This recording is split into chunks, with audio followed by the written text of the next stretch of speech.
3 দিনই সালে সবে।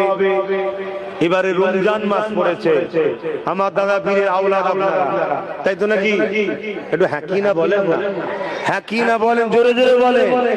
তাহলে দাদা পীরের আওলাদরা সব আসবে, রোজার মাস একটু খেয়াল রাখবেন, একটু খেয়াল রাখবেন। প্রত্যেকের বাড়ির সামনে থেকে একটু ঠান্ডা পানির ব্যবস্থাটা শুরু করবেন।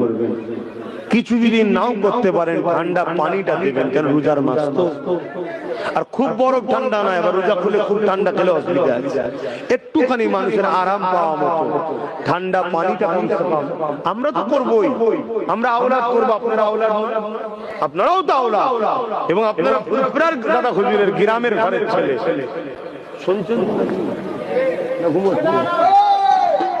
একটু ব্যবস্থা করবেন। কিছু যদি নাও করতে পারে না, রোজাদারের হাতে পানি দিলেও সে পানিটা খুলে রোজা খুলবে, কেন লক্ষ লক্ষ লোক হয়, সবই তো জানেন। রোজার মাসে মেনটেন করা এক টাইমে না, যদি বলা হয় 1 ঘন্টা পরে বসবে, ভাই এটা হয়ে যাক 1 ঘন্টা পরে, সেটাও তো হবে না। যে যেখানে পারবে বসে যাবে। লাখ লাখ লোক একসাথে ইফতার করবে, লাখ লাখ লোককে এক টাইমে পৌঁছানোটাও বড় কষ্টকর।